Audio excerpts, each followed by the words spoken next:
Indian TV news, देश का तेजी से बढ़ता न्यूज नेटवर्क। नमस्कार, मैं हूं तरुण कुमार और आप देख रहे हैं इंडियन टीवी न्यूज। आइए अब आपको बताते हैं अभी तक की ताजा खबर मध्य प्रदेश के बीना से है, जहां एक हैरान कर देने वाला मामला सामने आया। बीना विधायक के बयान से डरे पूर्व नगर पालिका उपाध्यक्ष प्रदीप राय ने प्रशासन को पत्र सौंपकर सुरक्षा की मांग की है। बीना विधायक महेश राय द्वारा एक कार्यक्रम में विवादित बयान दिया गया था, जिससे उन्होंने कहा था कि आरटीआई कार्यकर्ताओं का मर्डर हो जाता है। अब इस बयान के आने के बाद से भयभीत कांग्रेस नेता और पूर्व नगर पालिका उपाध्यक्ष प्रदीप राय ने एसडीएम को एक आवेदन देकर सुरक्षा की मांग की है। असल में इससे पहले प्रदीप राय द्वारा आरटीआई लगाकर बिना विधायक पुत्र द्वारा जमीन की खरीद में स्टैंप ड्यूटी कम देने का मामला उजागर किया था, जिससे उन्होंने लगता है कि बिना विधायक ने उनके लिए ही ऐसा बयान दिया है। इससे अब उन्हें मर्डर होने का डर सताने लगा है, जिसके चलते महेश राय द्वारा दिए गए बयान के बाद अब प्रदीप राय ने अपने और अपने परिवार की सुरक्षा की मांग की है।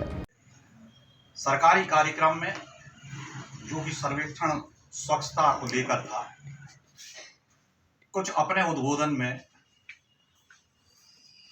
उनने इस प्रकार के आरटीआई कार्यकर्ताओं को लेकर वक्तव्य दिए, जो उन कार्यकर्ताओं के साथ साथ उन आम जन के लिए भी काफी भयभीत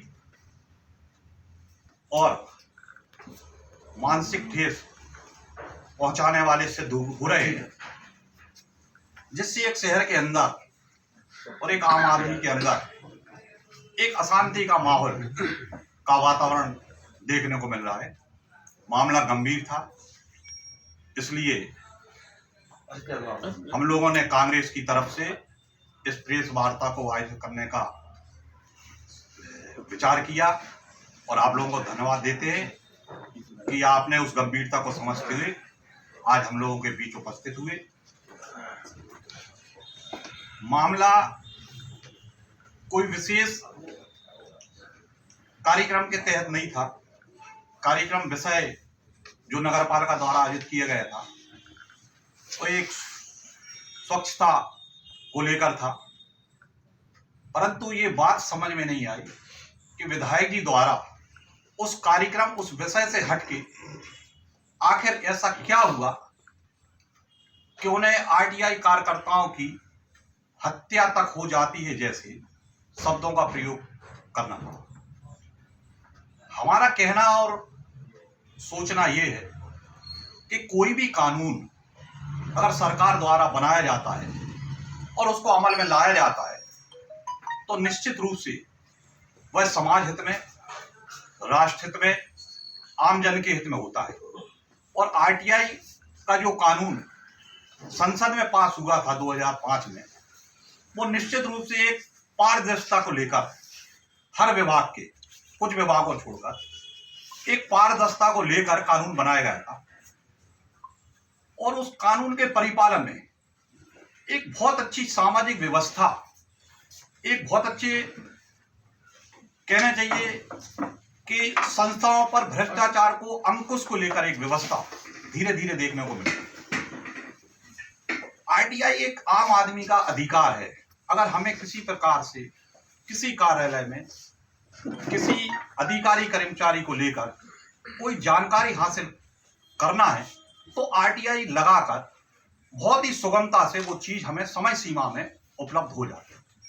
और अगर उसकी समय सीमा में अपील अधिकारी लंबित नहीं देता है समय में, तो प्रथम अपील करके जिला स्तर पर 1 माह के अंदर उपलब्ध करा दिया।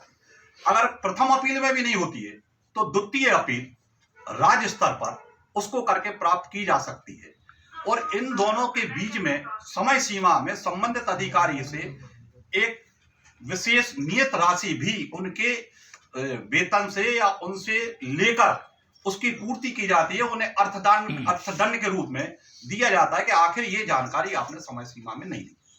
सवाल इस चीज का उठता है कि विधायक जी ने वो आरटीआई कार्यकर्ताओं के ऊपर जो वक्तव्य दिए, उस विषय से उनको कोई लेना ही देना नहीं था।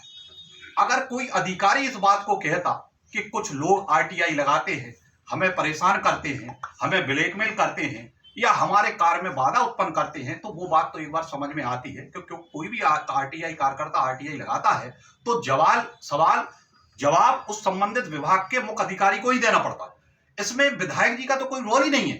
उनके पास तो मुझे नहीं लगता कि किसी ने भी कभी कोई आरटीआई लगाई होगी या उन्हें ब्लैकमेल किया होगा या उनके पास कोई अधिकार है जवाब देने का।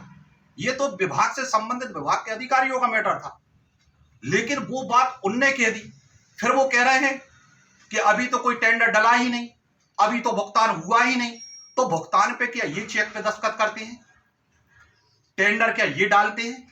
ये व्यवस्थाएं क्या विधायक कार्यालय से संचालित होती हैं कि किसी संस्था से संचालित होती है? चाहे वो नगर पालिका हो, चाहे वो जनपद हो, चाहे वो तहसील हो। इतनी गहराई तक विधायक जी पूरा ध्यान रख रहे, किसका पेमेंट हो गया, कितना पेमेंट हो गया, कौन सा टेंडर डला, किसको टेंडर दिया गया। ये जानकारी अगर आप रख रहे हो तो शहर की और व्यवस्थाओं की भी आपको जानकारी रखना चाहिए।